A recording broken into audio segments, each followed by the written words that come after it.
Hey, and welcome to the Weed Out, where we weed out the nonsense and talk about the bullshit happening in our backyard. I'm Spencer Fox Peterson, along with my co host. Hi everyone, I'm Joanna May Booty. Good to have everybody back. We're reporting here on, beginning of December, first week, just past the colonizer day of quote unquote thanks. And, gearing down and getting to winter and just, trying to stay positive, just to give context of what's going on in our world. There's a genocide happening in Gaza, and every day nomenclature is being attacked and to confuse everybody. And now,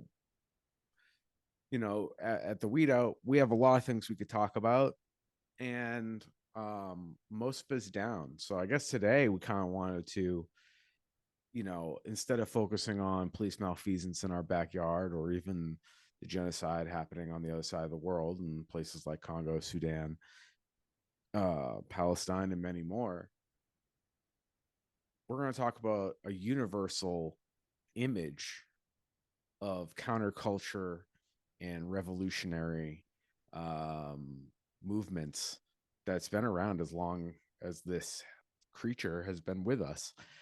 So we're going to talk about cats and how they're the image of anti-fascism and resistance and anarchism, and also a really big green or red flag when you talk to people and how they view animals, but specifically cats. um, so just follow with us, and we have a point, but we also have personal connections with kitties. I have two cats currently. I had a cat when I was a little younger that has since passed away. So I didn't get introduced to cats until later in my life. I was about 18, 19 before I had my own. Um, but we'll get into that. So Joanna, before we get into our topic for the day, how are you? I'm doing pretty well. Like you said, this time of year, I always have to remind myself. It's crazy that I have to remind myself. And I guess I shouldn't use the word crazy, but to me, it's sometimes shocking that I have to remind myself that it's the time of year where things slow down and it's just like this. I think we sometimes talk about this off air, but like if sometimes this time of year at 6 p.m., it feels like midnight. And so we just have to slowly adjust to that. And I'm doing it. I think it's like really helpful lately that it's been mild, but overall doing pretty good considering. And we're talking about one of my favorite things. So that's always fun. How are you? I'm good. I'm personally I'm good. I will be honest with everybody. I every day I'm having existential dread about the traumatizing events and genocidal. I mean, I don't know any other words to say it. And combined with the frustration of seeing language policed. And I know it sounds that rather broad and vague, but historically, wars are fought over information. So being a part of that informational warfare is tiring. So I genuinely am in a good place personally. Things are okay. I'm grateful, but it's hard existing in this world and not knowing what I can do to make it better, And it does take a collective. That's what's being thrown in my face. I feel like we have to get on the same page. So arguing about vocabulary, while I know why we do it, I feel like sometimes it's weaponized so that we're distracting from the real trauma that's happening. And so that's what I'm grappling with. So when you ask me how am I doing, I'm good, but it's a big but. I totally understand. And I feel like most of the people listening probably do too. Yeah, and everybody's got their what they're going through and how they're, Yeah, life is life, you know? yeah, and So anybody that maybe that resonates with, or it seems too completely foreign, it's like we're all seeing this from our own perspective and our own background. So it doesn't all have to look the same. And I think that's a big part of acceptance and how we get to know our communities and the people we surround ourselves with. And the reason we're doing this topic today is because today I had a breakthrough with my adopted cat. We adopted a cat when she was about 6 months old, and she was having a real problem with boundaries and fear. She's like what they call a spirit cat, so she's not quite feral, but she's a domestic cat that has feral tendencies and really shy, just wants to be hiding. And today she was just like came looking for me. That was the first time. It's been 9 months. So um radical acceptance is how we got here. Like, not pressing this animal, building a relationship, taking care of its needs, making sure it has water, a clean place to poop, and safe places to sleep away from what they consider danger, what I don't consider danger, but what they may consider danger. So it's radical acceptance, and it really feels good that it's like we're making progress, because there has been points over the last 7 months. I'm like, is this cat just going to live in my basement forever? And if I want to see it, I have to go down there with food. Um, and right now she's actually sleeping across the way. But today she came looking for me on the main floor where the dog is, who's a terrorist, by the way. He terrorizes anything that moves really quick, and she's afraid. She moves quick. Can't win. Um, and Joanna has also adopted 2 cats in the last year. Yes, and I like to say I found them, but yes, I did adopt. I guess I did adopt them, or they're my from birth cats.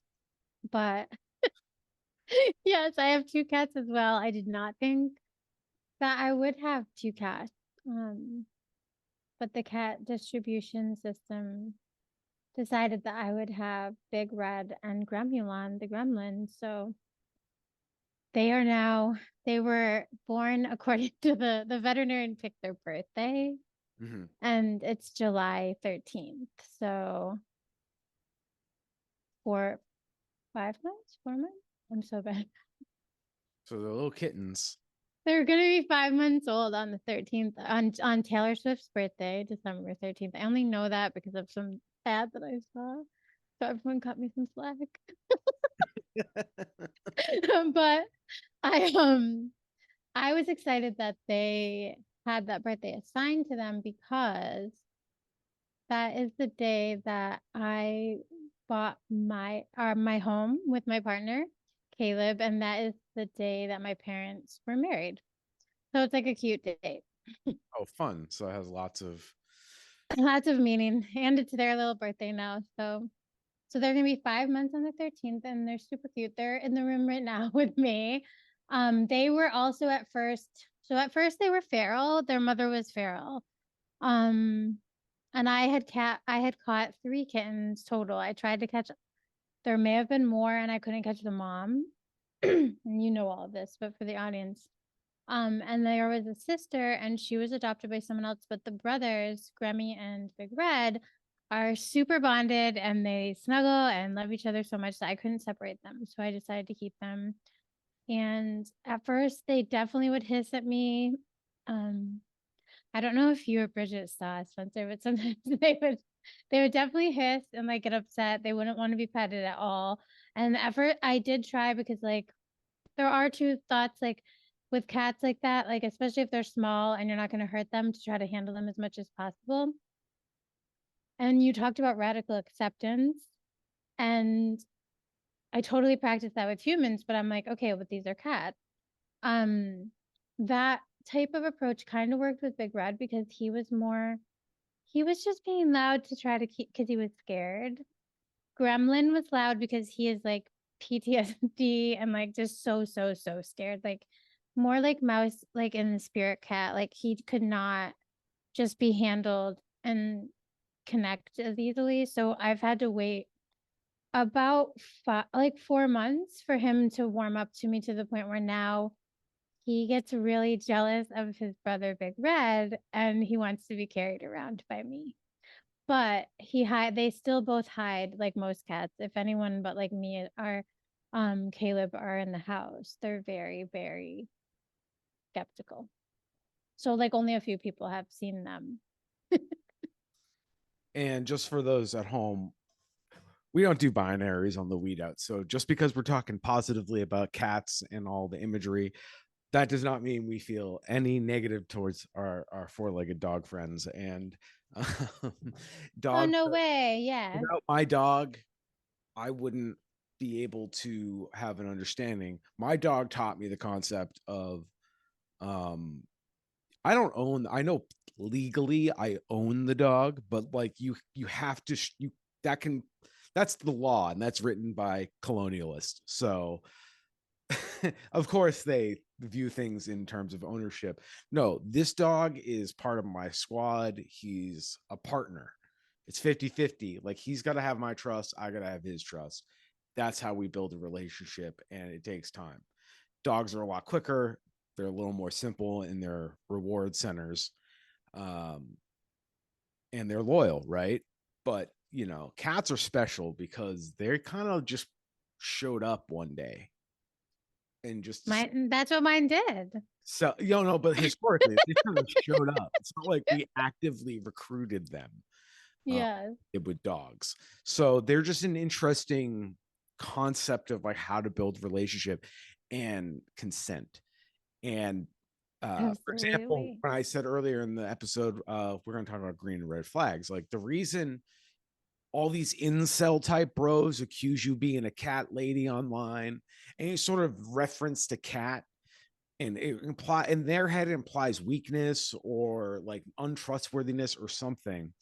And it's really funny that they're like, that's like in their gut, in these like weird incel right winger mindsets. Doesn't have to necessarily be incel, but it's like it is tied to Oh, misogyny. good. It is code for misogyny. Yes, it is.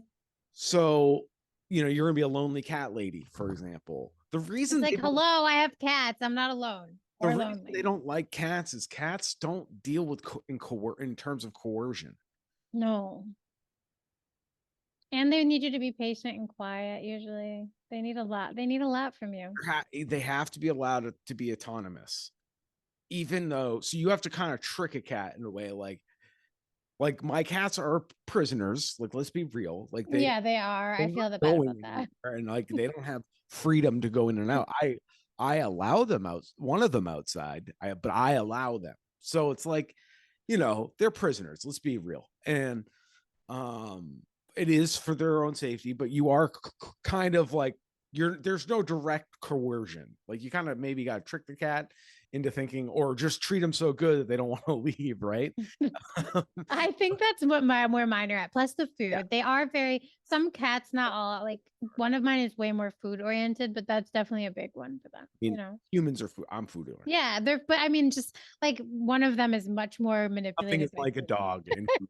Dogs and food. It's I like, don't know. there's something wired, and it's probably because of our fucking with their genetics.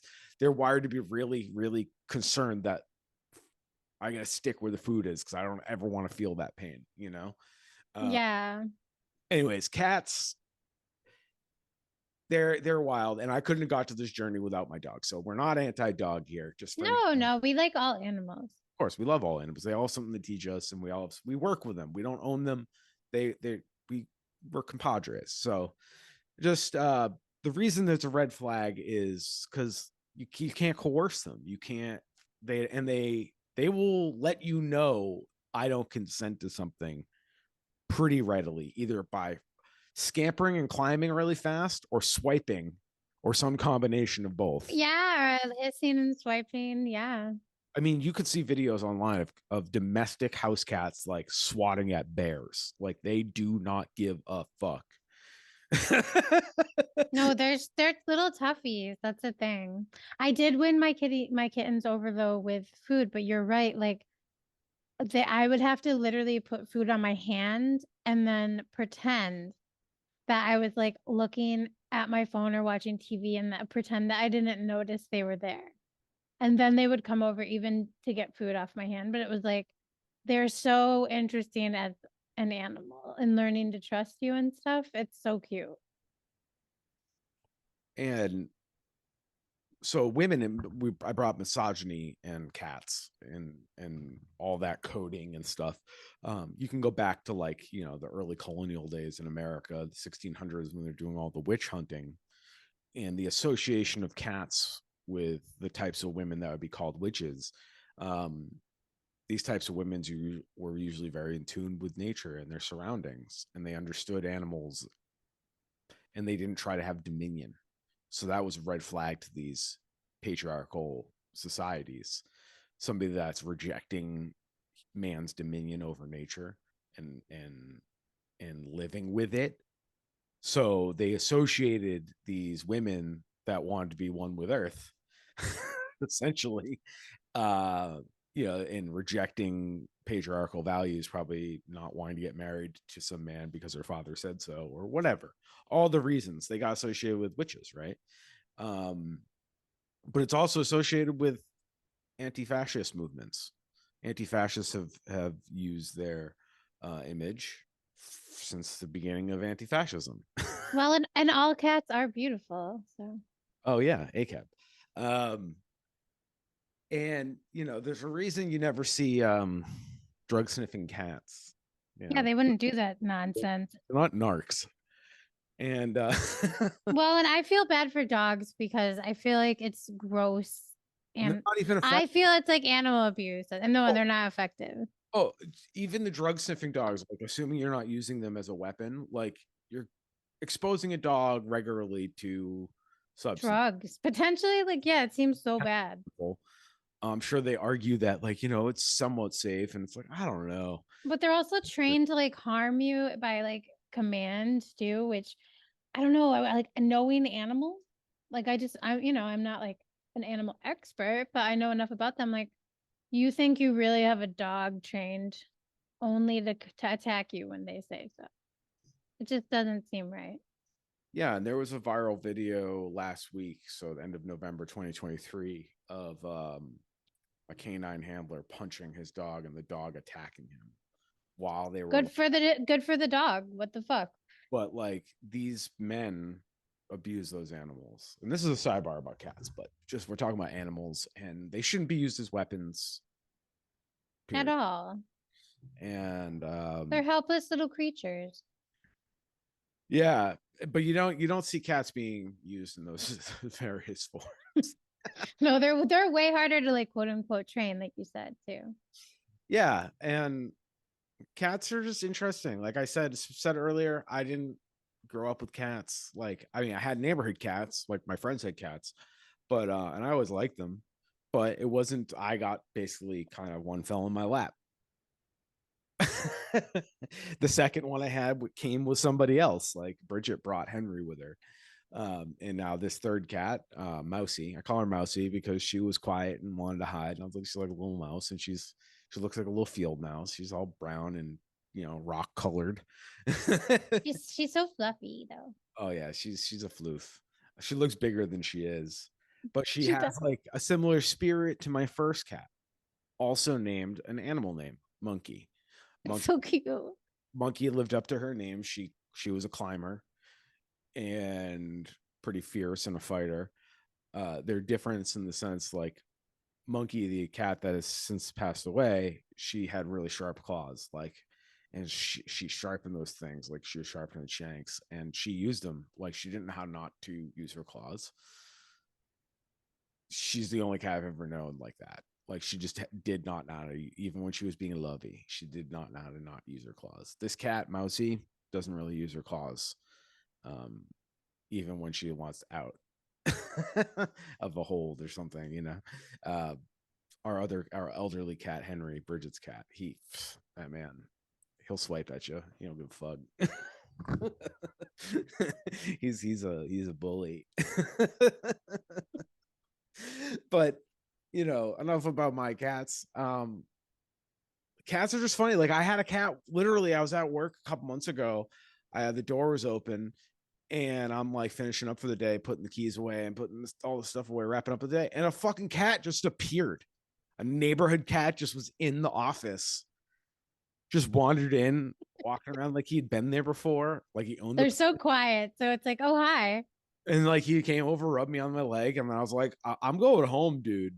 You can't stay here. And he just followed me out. And I was like, where are you, like, do I gotta find your house? And he just like looked at me and just walked off between the buildings. I was like, oh, okay. I guess he knows what he's doing. Oh my gosh. And like totally house cat, like or indoor, outdoor, whatever. Not feral or weird at all. Just He was just visiting.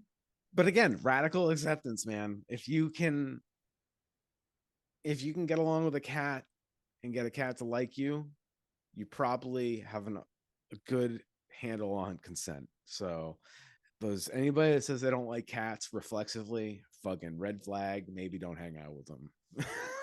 I know. And I feel like it's a green flag if as a cis straight woman who if men don't like cats, you're right. Like I think I'm always like, oh no, thank you.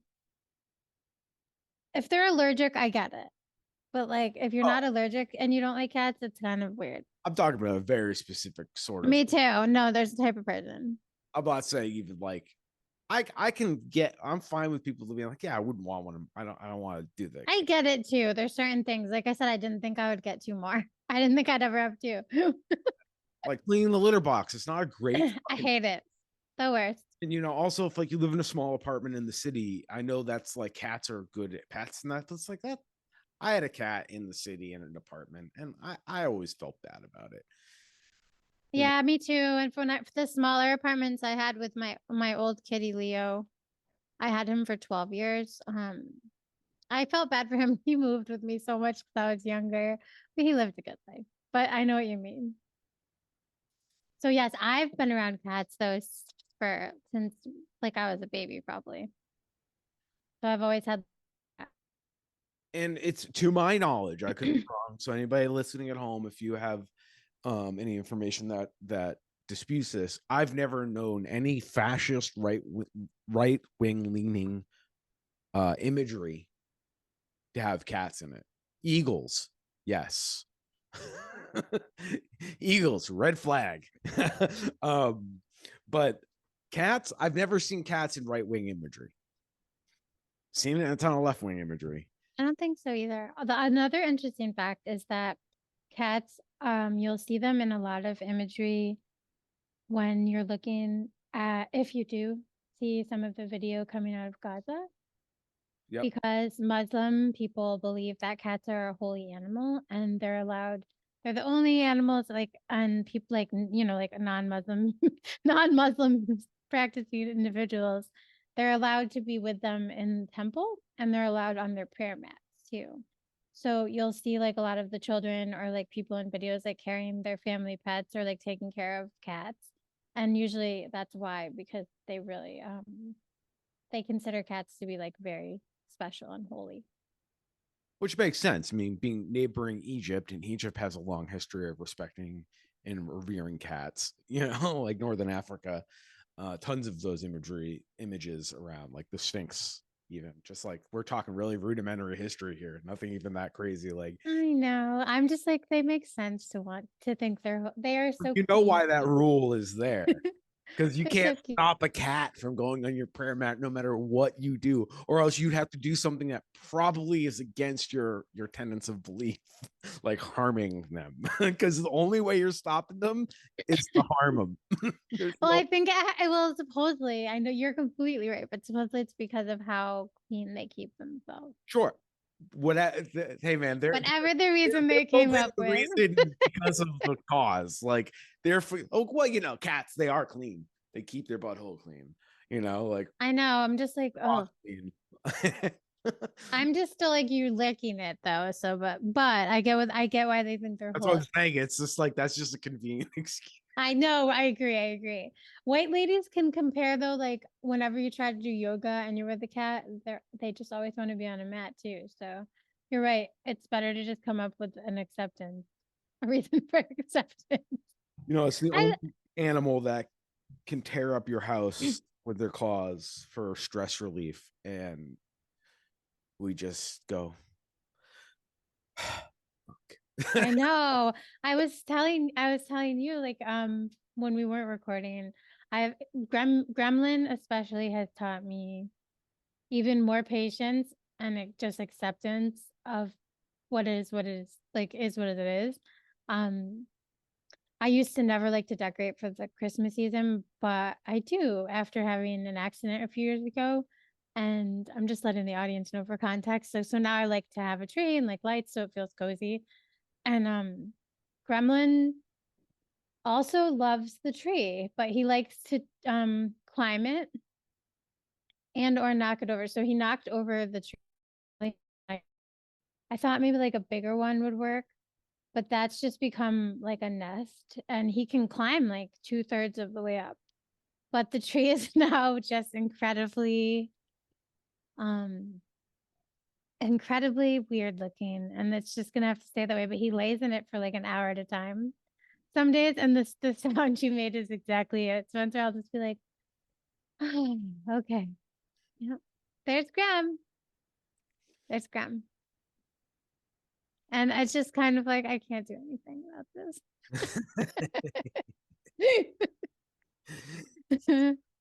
So And Big Red is an orange cat. So to everyone out there who knows about orange cats, Big Red is he's a standard orange kitty, but he's also not a standard at all. a So it's so amazing. big gregarious doofus. That's the orange cats. Oh, he is, and he just always like meows to be held, and then like is so like uppity too. He's just a crazy little monster, but I love him. Yeah, I've never met an orange cat I don't like. I know you've said that. I didn't know that about orange cats that they were different, but I will say the cutest part about these two, my cats, Big Red and Gremulon. Big Red was willing to trust me first. Like one cold morning, when he was a little munchy, he came up to me and wanted to be snuggled, and I was like so happy. I was afraid to touch him at first because I usually pretended that they like didn't exist. But he like let me hold him and snuggle him, and ever since he's been like that. But then I would always try to sneak in when he was snuggling his brothers. So he totally got me an in with Graham. So it's like it's cute. It's just so cute how like animals have different personalities too. Like your mousey is so different, and so is Henry. Oh yeah, they're all so different.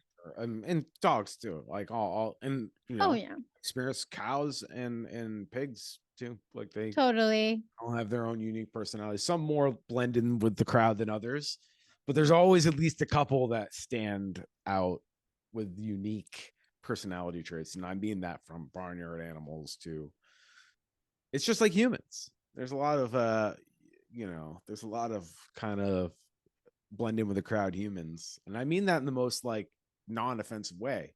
It's not a bad thing. Like in some ways I blend in with the crowd. Especially being a white guy in America.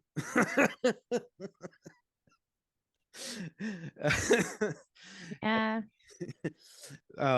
So this conversation was kind of impromptu, so we kind of winged it today, everybody, and maybe we shouldn't be peeking behind the curtain, but here at the Weed Out, radical transparency. And we just also wanted to excuse to share a little bit about our lives while staying on topic, and talking about maybe a broader concept of revolutionary thought. And there's a lot of awful going on. And yeah, one thing is, there's always been a lot of awful going on. That doesn't excuse what's going on now. It doesn't give us a reason to numb ourselves. But we do have to find joy every day. So even if it's something as small as your relationship with an animal, because their relationships with animals are very pure. They're very based on consent, based on trust, based on boundaries. When you find out your cat doesn't like being pet on the belly, you don't pet him on the fucking belly anymore. Some cats like it, and it's good. It's just petting an animal or being friends with an animal. It's just like touching grass, right? Like, and I don't mean that in the insulting way. I mean, we got to ground ourselves, and we got to remember that struggles have been going on a long time. There's a reason these images and these relationships with these animals have stood the test of time.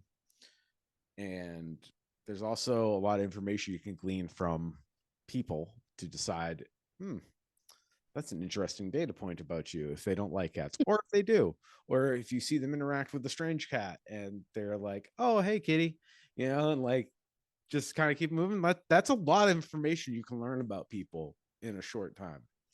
Um, at least I know that's what I use as my data points. I call it collecting data points. Doesn't mean I pass a judgment saying, oh, this person doesn't like cats, they must be an asshole.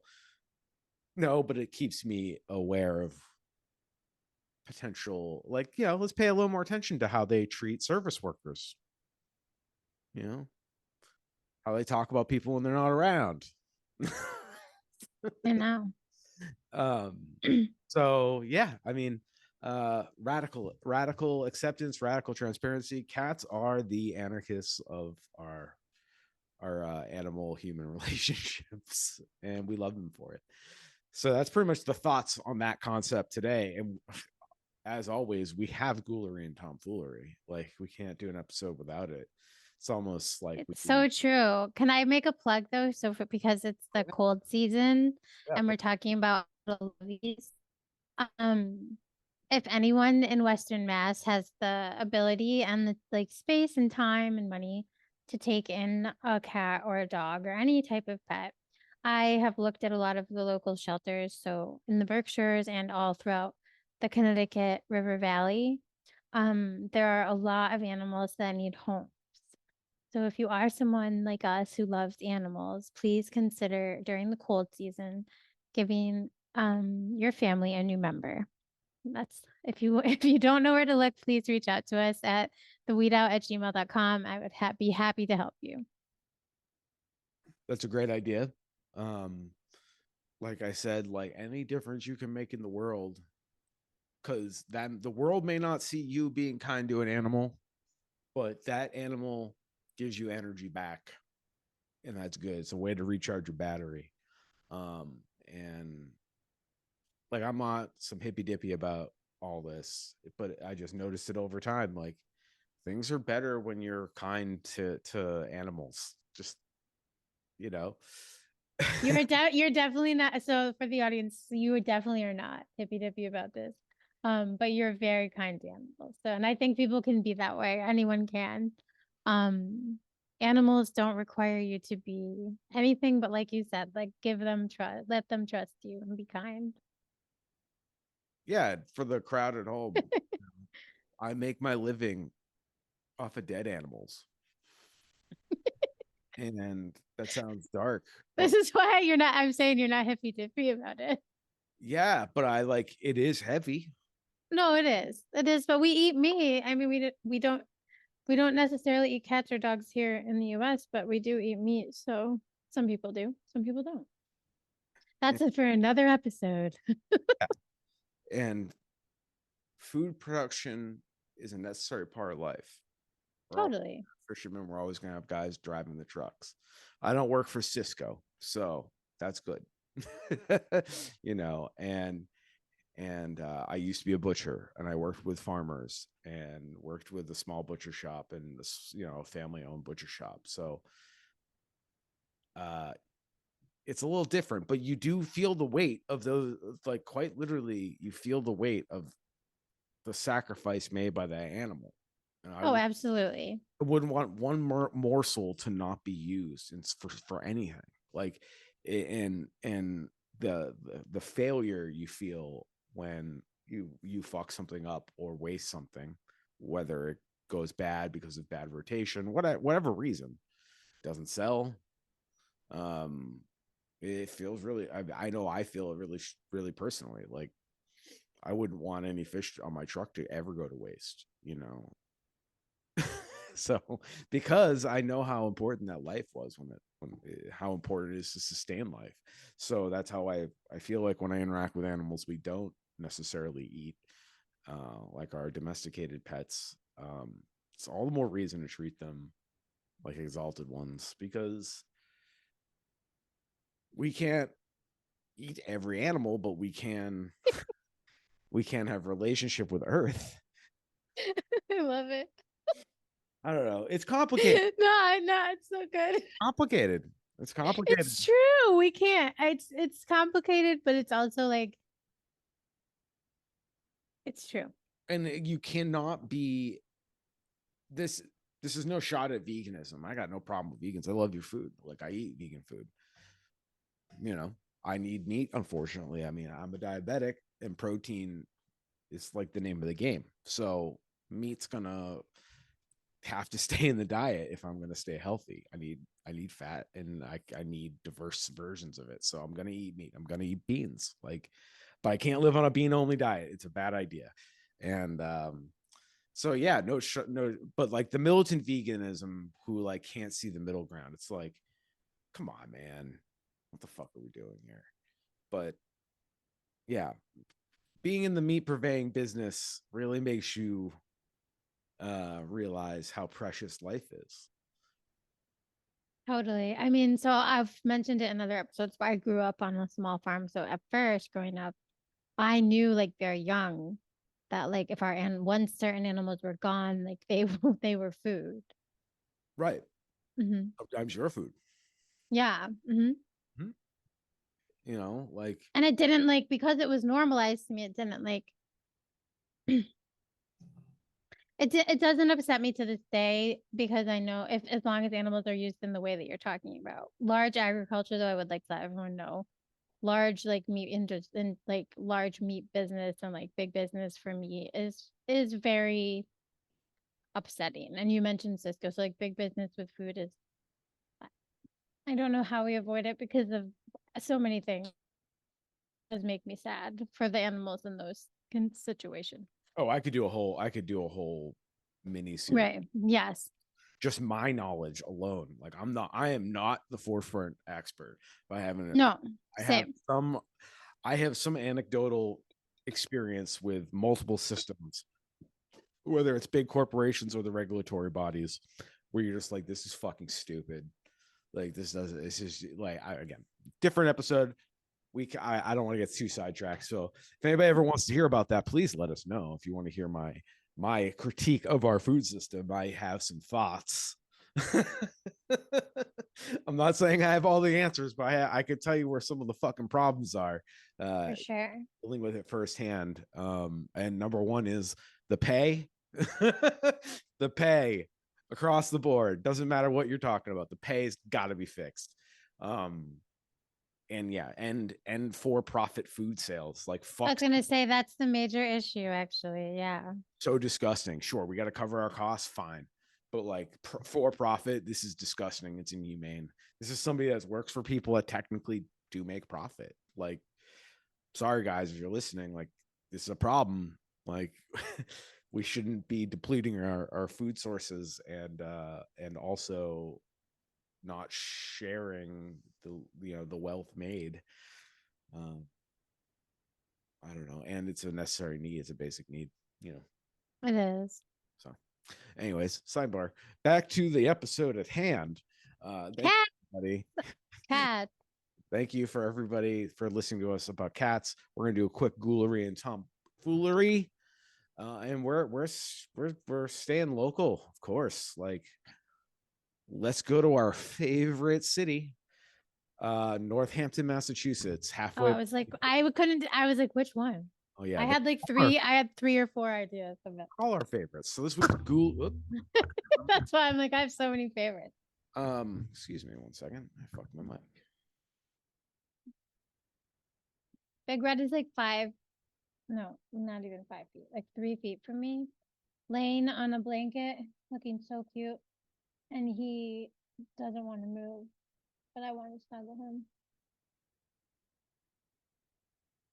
That's my thoughts on cats. I know. I keep looking over and I'm like, come here, little buddy. I can tell he can hear me because their little ears move even when they're sleeping. Oh yeah, they're never sleeping.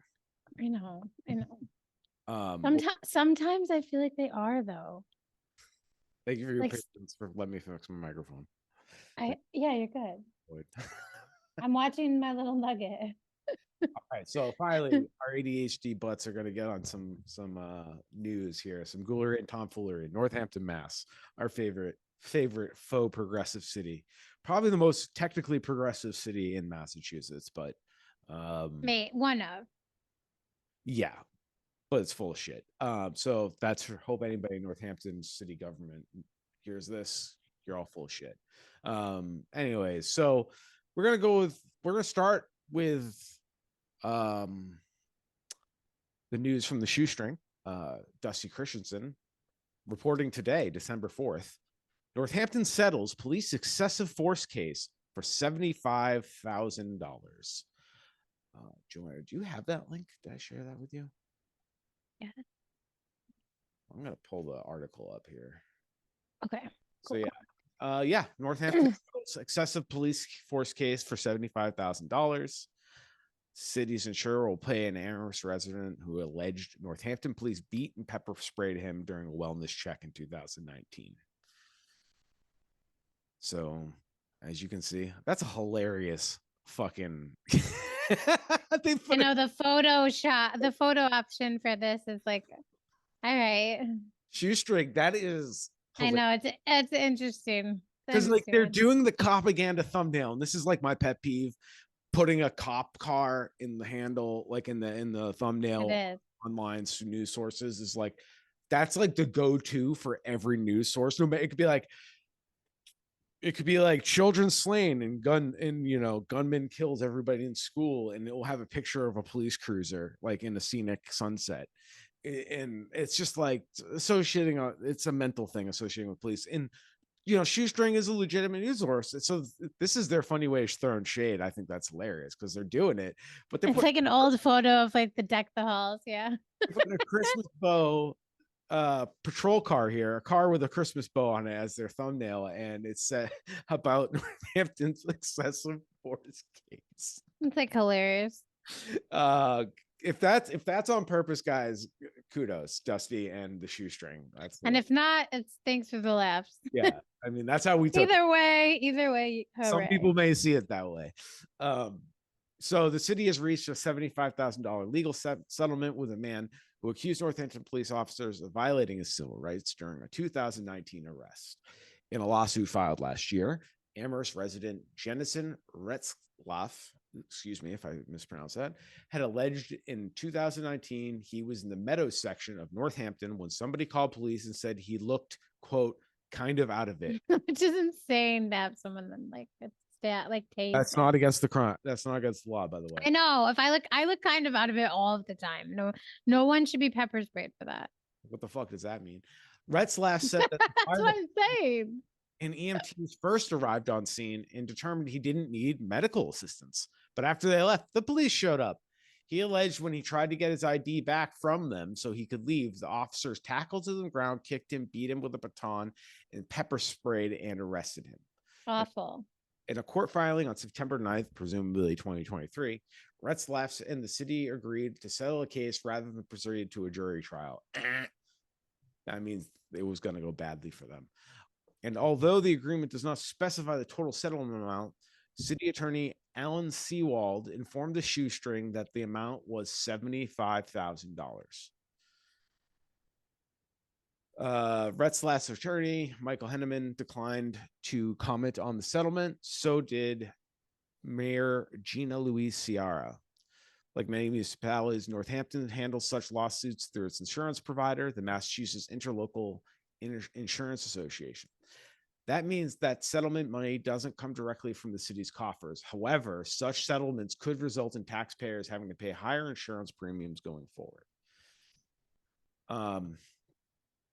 This is a well-written article. It goes on to talk about the specifics of the case, and I'm sorry, like the police, they know no other way than to escalate situations. Right, even in Northampton, the progressive city where they do community policing and what's that Minority Report type shit Chief Jody Casper call preventative policing, whatever that shit is. And her own Minority Report. Yeah, no, we live in the dumb age. Like words mean nothing anymore. They just say things. Like this is community policing. It means contact points. This person was dealt with. The city responders already assessed them. Already assessed it and moved on. And the police they get graded on how many contacts they make in community policing programs in some fashion. Maybe I'm not describing it directly, but like we heard about that cop in Egremont, Mass that Andrew Cormier talked about a long, long time ago. He sees his job as creating as many contact points for the public to find the crime.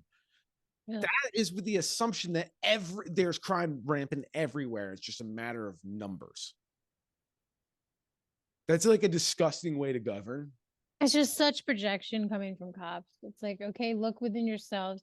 Pick Well, up like a these mirror. cops Pick up probably a mirror. needed something to, like, it was a slow night or some bullshit. Oh, for sure. And they were like, well, we haven't done anything all night. And like, there was nothing out of this. Maybe the guy gave him some attitude, maybe pulled his ID hard. I don't know. Like, you know, like little micro rushes that, hey man, I'm not pleasant being when I'm interacting with agents of the state that have guns. I'm not unpleasant.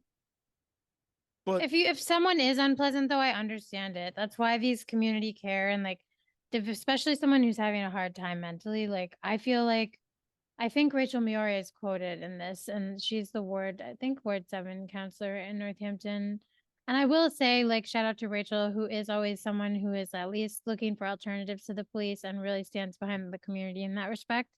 And she did talk about how it's quoted, I'm glad the Division of Community Care is now up and running and moving forward, can prevent situations like this case is just further proof of our new division with its responder team is a wise investment in our city. And I think that we say this all the time, like people have to look at these things as investments in our community. Like the police are not helping, they're costing money.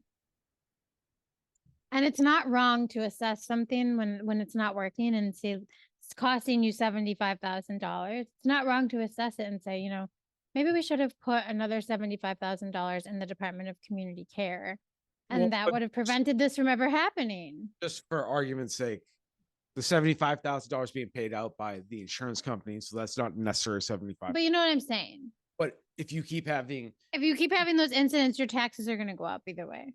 And like, this is like, at some point, if that's the case, if that's the system, why do we have insurances?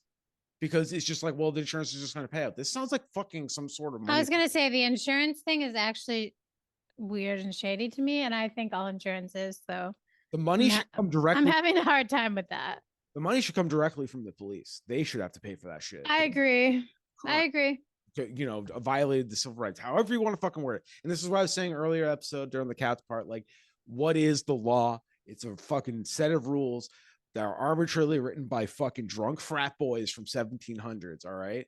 Like, what the fuck are we doing here? Like, how do you own a cat? How do you own a dog?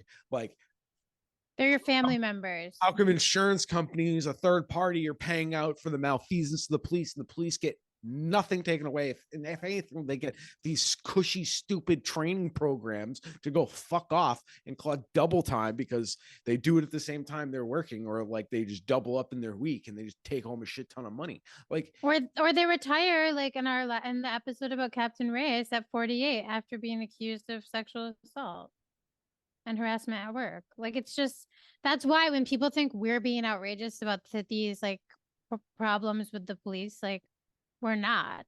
The things we're talking about are outrageous. Not to like outrageous. Not to be like silent gen conservative guy, but the dollars and cents don't make sense.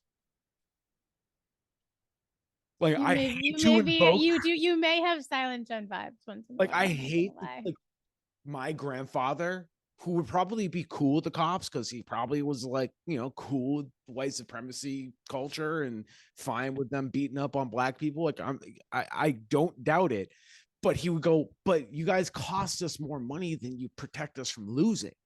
Absolutely. That's what my father, exactly. That's what I was always taught. Like, these motherfuckers cost us money. So like, I was always taught not to involve the police. But. And I want to ask these, like, when I get government, I'm going to run it like a business. Like the presidential candidate, Dean Phillips, that's running in the Democratic primary. He said something like, I think it needs to be run more like a business. I've been in public service and I've been in private sector. It should be run like a business. And like, and if that's the case, then why is the Pentagon failing its 6th Yeah, the audit in a auditing row thing, and they yo. keep getting raises. You're not incentivizing them to do the right thing by business logic. Your fucking precious capitalist logic. Well, I would say in that respect, please. Well, I would say in that respect, if someone were going to come in and hopefully audit them and treat it like an actual business, I would be like, dear God, try. Please try. Because $4 trillion going missing is, it makes, I'm literally getting angry and my blood pressure is rising thinking about it currently. And the fact that other people don't is nuts. What happens at the Pentagon is happening on the local level too. That's every year too. That's every year though. That's every year. I would love to see how much because now if we add up all the police, domestic police, United States, it's the third largest military in the world if we add up the budgets. Yeah. Cost, right? So if we add all that up, could we also add up, would their losses that they can't account for, their misdeeds as a total, as a countrywide thing, do you think it would rival or exceed what the Pentagon has done?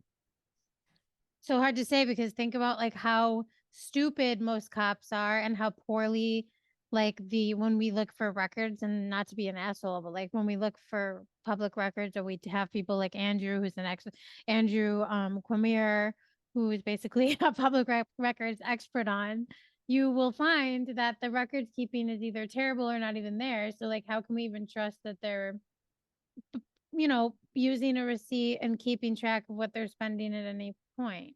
Like, that's why when like they're allowed to You can't even do two sets of books right. Well, that's what I mean. Like they're probably not even. We could probably easily find out if they were cooking the books, if police would even let you hold them accountable, because it's probably, they're not good at it, I'm sure. But think about things like in Massachusetts, like public. What is it like? They can do seizure of our personal belongings and cash and stuff. Yeah. Like, Well, who knows how they keep track of that or spend that too.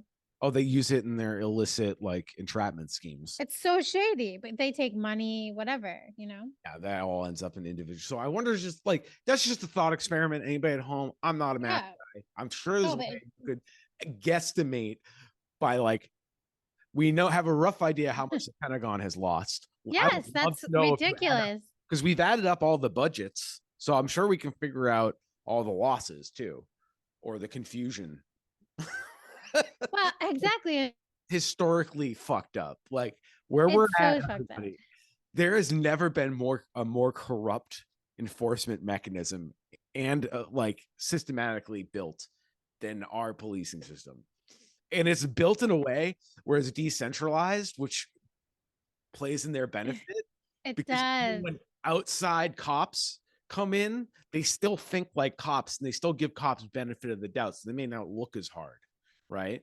But then they can find their really obvious shit, make an example of somebody like Derek Chauvin, right? Make an example of him, and then the other 8 out of 10 cops are still doing fuck shit. And this is the genius of it. It's like they're also, all of them are incompetent. The type of person they hire are incompetent. I mean, yeah, they can't. So that's why it's hard. Like, I would love for someone to, like you said, like, do a report on what they think the amount of money we lose is. And again, my blood pressure rises as I think about it. But I think it would be hard to fully grasp. So it would probably be like a guesstimate. And I think it would still be really upsetting. Right. Really, really upsetting. Think of some contracts we've talked about in past episodes, even like where you just show up, like you've said, like if you get overtime. I may have been Holyoke's contract, but it could have been a Greenfield contract. But it was like one of the towns locally where if you just show up for after your regular hours, you get paid 4 hours of overtime. Like just stuff like that. And I know that's in their contracts, but it is kind of like taking money from a community too, if it's taxpayers' money. Think about how much we all pay in taxes.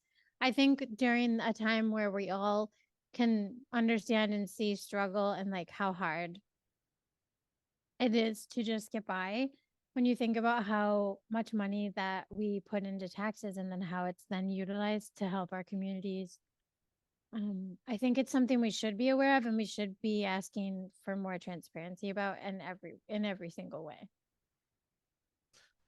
And while that information would be great and helpful, I need everybody listening. Like, you got to talk to your friends, you got to talk to your neighbors. Like, this stuff is absurd. It's so Mhm. absurd. And like, Joanna and I are not even experts. Like, we No. are not even experts. Like, we're 5% through the information, like, in the grand scheme of abolition, because there's things that are happening currently that we have to pay attention to. Like, for example, they're using AI at protests in New York City with drones to collect people's images. So please mask up. It's good for COVID, it's good for the flu, it's good for allergies, and it's good to not get fucking identified by the state, because you're using your free speech. And that goes for all free speech users. I don't give a fuck what you're saying. Like, these governments are out of fucking control. This is out of control. I don't care what you're like, what's where you're at in the paradigm. 99% of us, this government has too much power. It's run amok, because if they come after trans people, they come after people speaking out about Palestine, and they have these AI driven spyware tech, and they can put you in these buckets. And it's all coming from Israel, by the way. They're the ones that developed all these tools. Like, it's all so obvious. And Joanna and I, again, correct me if I'm wrong. Like, you and I are like maybe 5% down the rabbit hole of what abolition means. I can put like a number on it, and I don't. But I just five. know there's so much more to. There's so much more than what I. But I think I personally don't. I feel like I know a little bit more than 5%. I think you do too. But I do know what you'd like to. I do want everyone to know that we are not experts, and I completely agree with the sentiment that there is so much to learn, and so much more to learn. That yes, we're not down. We're not any sort of expert at all. No. However, like We I will care. say, I will say that we're both passionate, and we're both people that read a lot of very factual information. I'm someone who personally, with a background in like research and data analyst um work, I really think, and Spencer has a communications degree, so I think, and that wouldn't matter, but I think both of us also have such a sense of justice and an inquisitive mind that we came to this place at different times in our lives, but we, of course, have so much more to learn, because I think um, we do this until we free us, and that is a book. But we keep doing these things over and over because the systems sometimes do change. They just don't change necessarily the way that they need to. And there are small dents that have been made along the way. And there are small things that we learn about that we, you know, that may have impact our neck of the woods, but we may not hear about things. Like the Palestine issue, the genocide in Palestine, not an issue, is terrible. But there's also a genocide occurring in the Congo, and there are other places that we just aren't hearing about that either. So I think we all have like these echo chambers that we get into as well. I don't think there's anything wrong with that. But yeah, no, I don't think we're experts at all. If people have book ideas or things that they'd want to share with us, I'm always so open to that. We collaborate with a lot of local people and groups to try to learn more. But yeah, I don't know if I'd say 5% though, because for me that's like we're like it's hard because I shouldn't want to grade things, but my mind is programmed to be grading, and I'm like 5% is such a bad grade, Ben. I just know I don't It's a know. bad one. I don't know what I don't know. I know. I agree. I agree. That's And there's a lot. It might only be 5%, and I have to accept that if it's true. But Hey man, 5 years ago, I was all about putting cameras on cops. Like, if we can't abolish them, put cameras on. And it's like nothing changes, because if you put them on the cameras, they're still trained, the person's still beaten, and maybe they get an insurance payout through this absurd system later. Like, the cameras are just a waste of our time. I know, but like that's why I said what I said, because at the time when and there's now 10 or 15 years worth of like data to show how that, but I also I wanted like 10 years ago for police officers to be wearing cameras, and until you see the data and what's happening, you think you're making a dent and like creating accountability, not on you. And I get it. I can understand why people wanted that, you know? Well, it's And like yourself included. I can understand. It makes sense. ultimate it's centrist thinking. It's moderate thinking. Let's compromise. The fascists want to keep the Well, what fascist. can you, yes, but what can we, normally what can we do? So, The oppressed don't, they want accountability, so let's slap a camera on them. And some third party is making a shit ton of money selling cameras, which means mining precious resources from the Congo to give cops these battery using it's all connected. Like I sounded like Charlie in It's Always Sunny, Pepe Sylvia. ooh, Pepe All connected, right? Silvio. Because You did. You even made the hand like, gestures.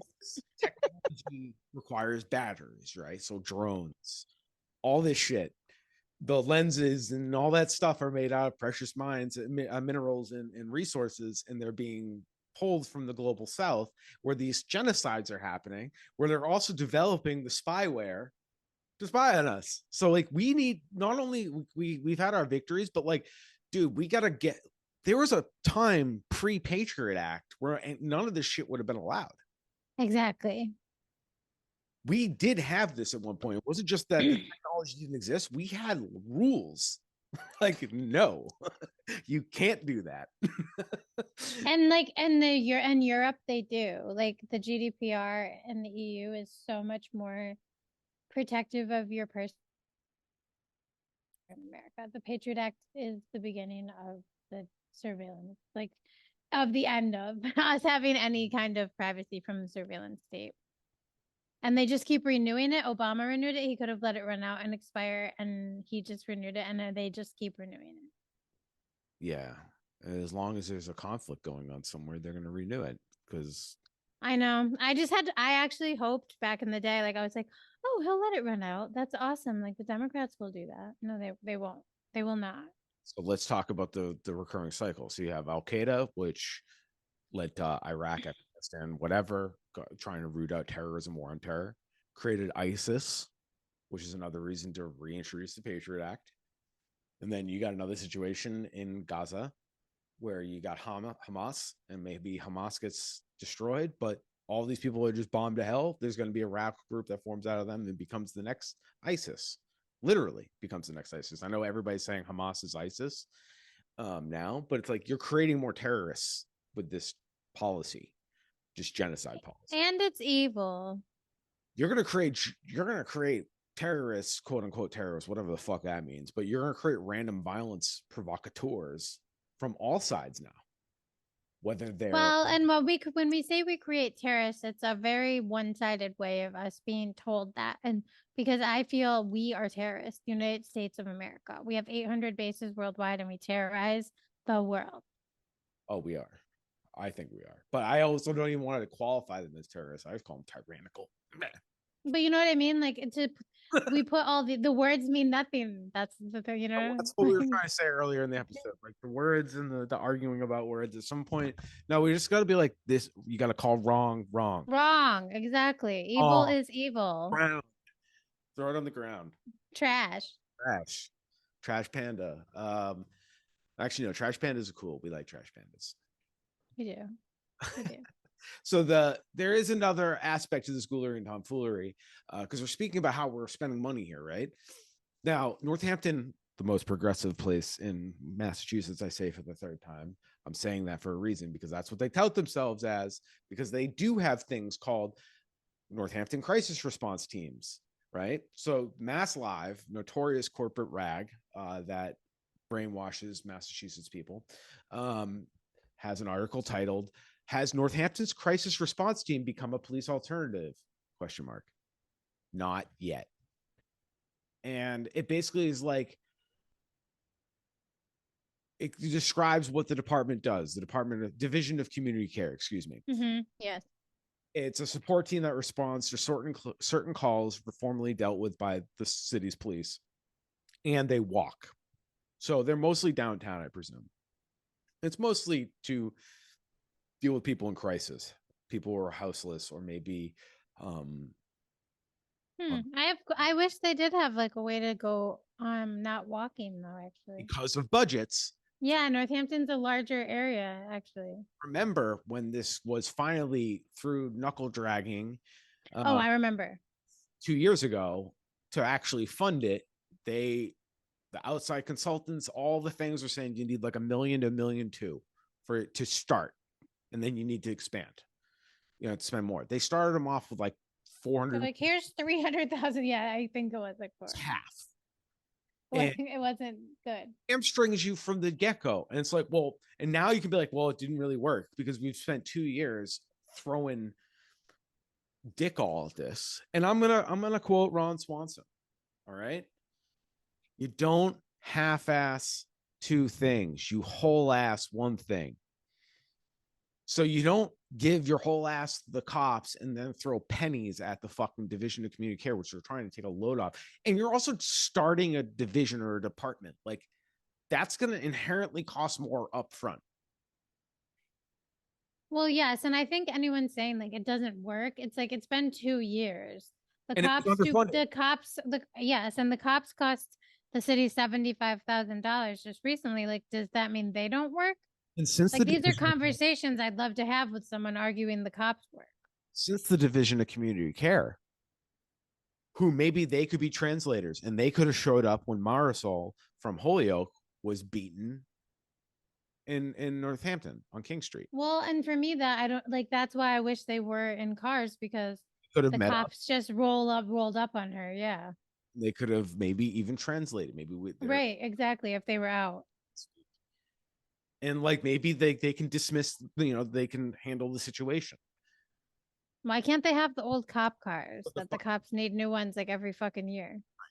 Right. Sure. There's like gotta be ways. There's gotta be ways. That's my issue with all of it. And because of the white man's colonialism, and how all our systems run, that's why we need to literally abolish the system. Like, you can't inside the rules because they're all set up in ways with these contracts are written.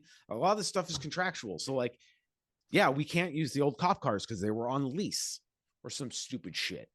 And it's like, then we don't want those cop cars. Then you're paying higher for lease, but because the maintenance is done, or you could have a maintenance department that fixes your fucking. You could invest on the tools themselves. That way, down in the long run, everything is so short-sighted. And overlapping contracts and overlapping systems that with third-party, independent, private companies that these governments rely on, like, you can't undo it. Like, it's like this impossible puzzle to reverse engineer. Yeah, we need new departments. We need new systems. That's why this department should get the funding it needs. Right. In a place like Holyoke, for example, like, we have municipal water, electricity. So we're almost there. We could have municipal internet. Like, I don't quote me on this, but I'm assuming because you have access, you're controlling the electrical lines, you have enough infrastructure to take care of the internet, right? No, they could do it because like Leverett has their own town internet. You can do it. It's expensive. Like, they had to build up. It's expensive. Infrastructure already, and we actually have the trucks to actually go out and install the shit, like, because they need the trucks to maintain the stuff, to go fix poles and whatever you got to do. Like, all that stuff is already built in. So it's so frustrating why you don't make that investment, right? And like you're saying, police, why don't we take half their budget, give it to the new Department of Community Care, and also with half that budget, we're taking half your assets. So that means your vehicles are coming with us. And that's what I'm saying. That maybe you can keep them so that the back is more comfortable. It can be an actual seat instead of a bench. And you could also maybe protect the fucking driver from somebody potentially, for everybody's safety, so that nobody can interfere with the driver. But like, I don't know. Hopefully they're not putting a lot of people in the back of their car if they're doing the job right. Yeah, I just don't understand how we keep moving forward as a society and think, oh, we don't have money to like house the homeless, or we don't have money to do this or that. Of dollars for evil war or for police, and we don't really. So like, I just don't understand how And our audience are not these people, and they probably wondered the same thing. I don't understand how it's not the norm that we question how our tax dollars are used. Right.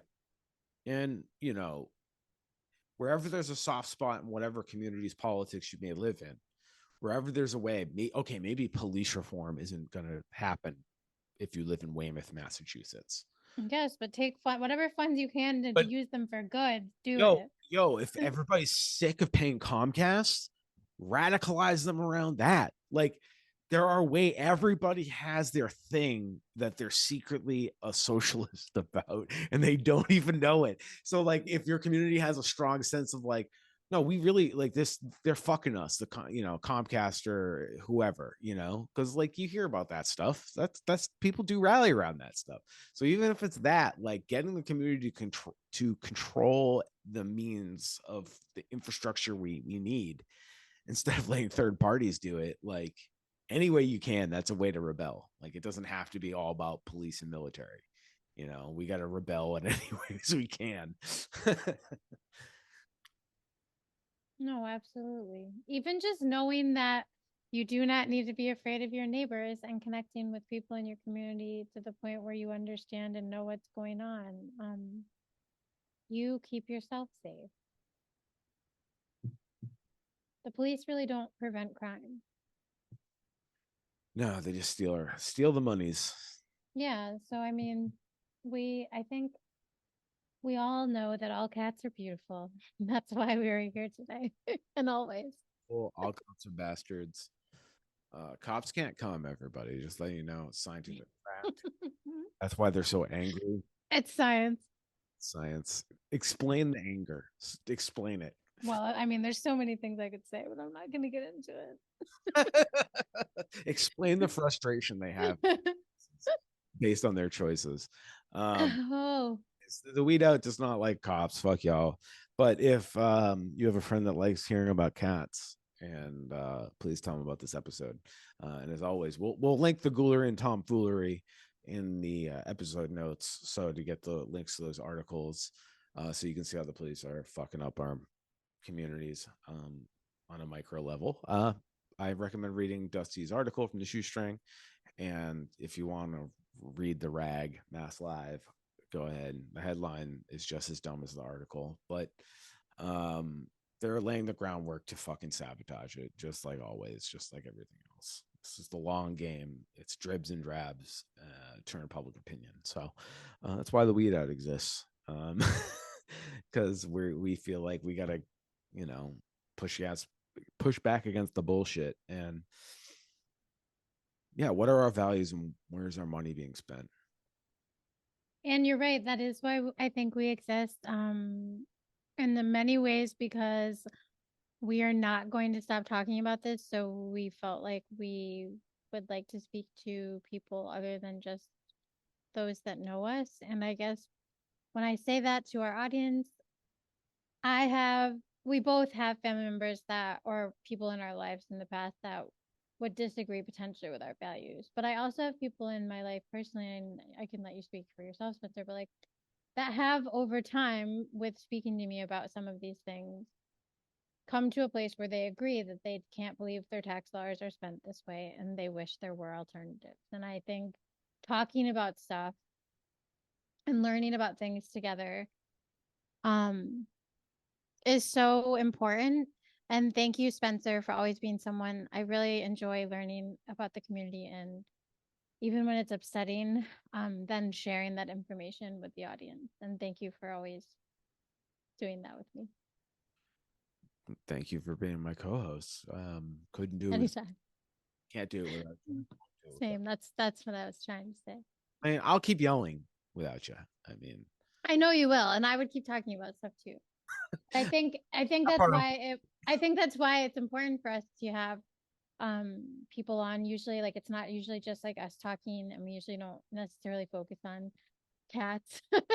But I think people need to know that if for us, like please, even within your own echo chambers and whatever, friend groups and family, you don't want to put yourself in position of harm, but talking about things is important. Learning about new things will help you broaden your worldview. And this isn't for our audience, but sometimes sharing that information, like you all may know these things, but sometimes sharing that information will make someone like your mother or father or grandfather or older uncle be more open to some of these things. And they may not believe all cats are beautiful, but they may decide, I don't want my tax dollars being spent that way. Like, I will vote with you on this. So I think that's important to remember. And it's something that's really uplifting when you think about it in terms of, personally, I think there are a lot of older people that would understand and agree that they want to get something out of their tax dollars from their community. And I think sometimes learning about all that goes on and things in our community that are happening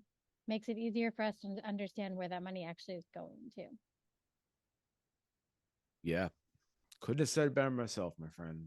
But that's what we got going on at the Weed Out. We talk about the minutia in ways that hopefully you can relate to, and we are unfiltered in our beliefs and our values. We're not trying to manipulate you. We're not here to sell you anything.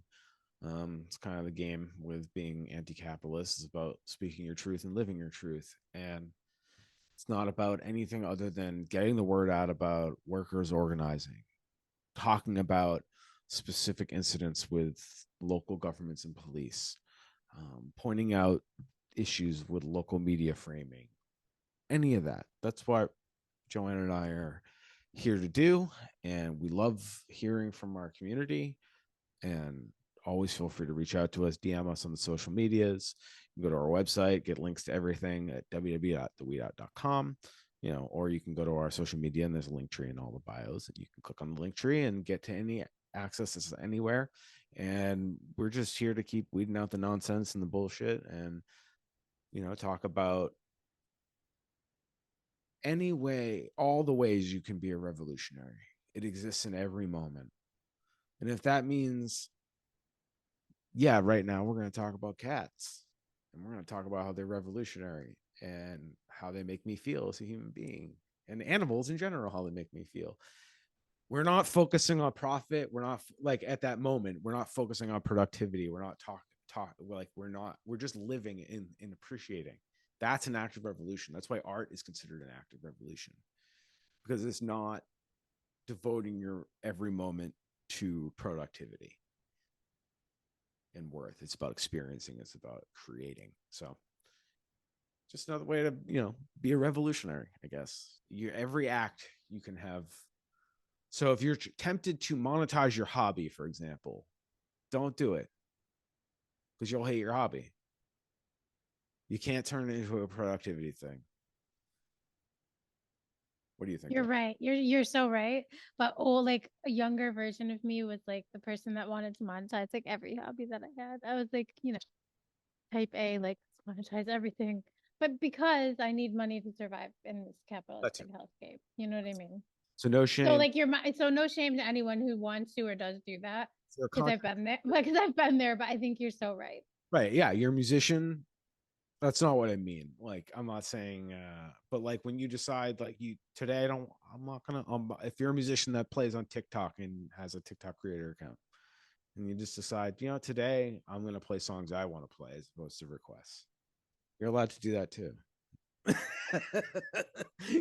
So like, that's not what we mean by don't monetize, but also be careful about when you do stuff like that. Just don't let we do need money, but we also have to keep it in perspective that that's the advantage they have over us if we succumb to that's the only way to live, because there is other ways. And just keep weeding out the bullshit, like everybody. So thank you, everybody, and catch you next time. Yeah, stay well, take care.